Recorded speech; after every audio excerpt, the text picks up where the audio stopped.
7 sebab mengapa musibah datang bertubi-tubi. Yang pertama, karena banyaknya maksiat.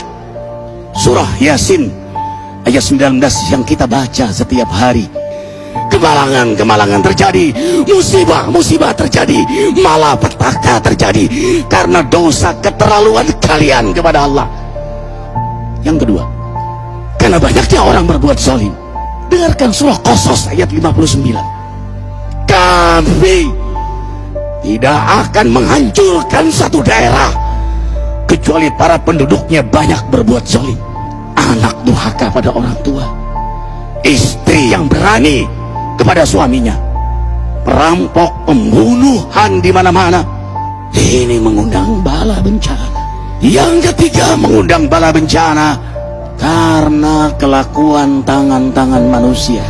Rum 41. Telah tampak kerusakan di daratan dan lautan karena tangan-tangan jahil manusia, agar mereka merasakan akibat perbuatan mereka.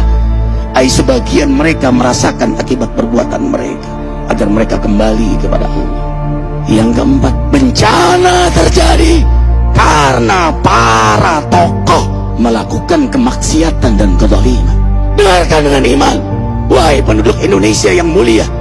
Bila kami ingin menghancurkan suatu negeri, kami perintahkan para tokohnya untuk taat kepada Allah, tapi mereka maksiat, tapi mereka berbuat zalim, tapi mereka khianat kepadaku dan kepada makhlukku.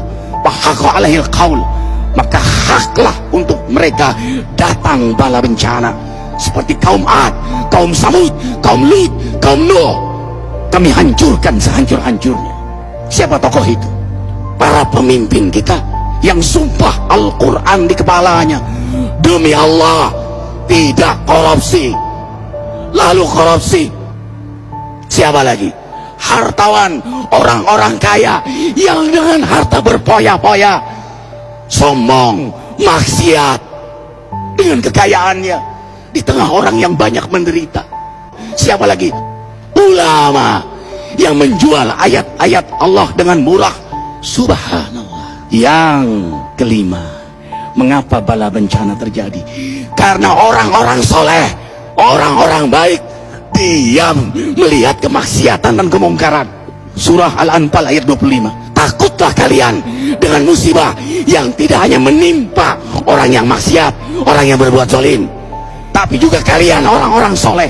Maka masa bodoh dengan kemaksiatan bukanlah sikap seorang mukmin. Amar ma'ruf nahi munkar adalah amal cerdas. Yang keenam, justru karena rahmat Allah, karena peringatan yang Allah hadirkan agar hadir mahkamah kesadaran kita. Ikhwah, dengarkan dengan iman surah Al-Baqarah ayat 155, 156, 157.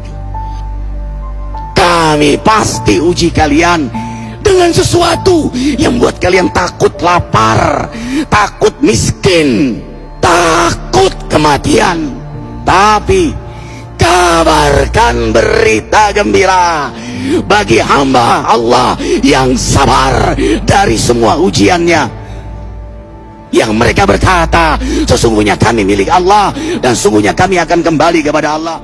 Yang terakhir, yang ketujuh, ada yang nanya, bagaimana yang maksiat yang selamat? Tenang-tenang saja. Yang berbuat zalim malah sukses. Di mana keadilannya? Allah Maha Adil. Dengarkan surah Hud ayat 15-16. Barang siapa mencari kesenangan dunia, lalu dia menghalalkan semua cara, apa kata Allah?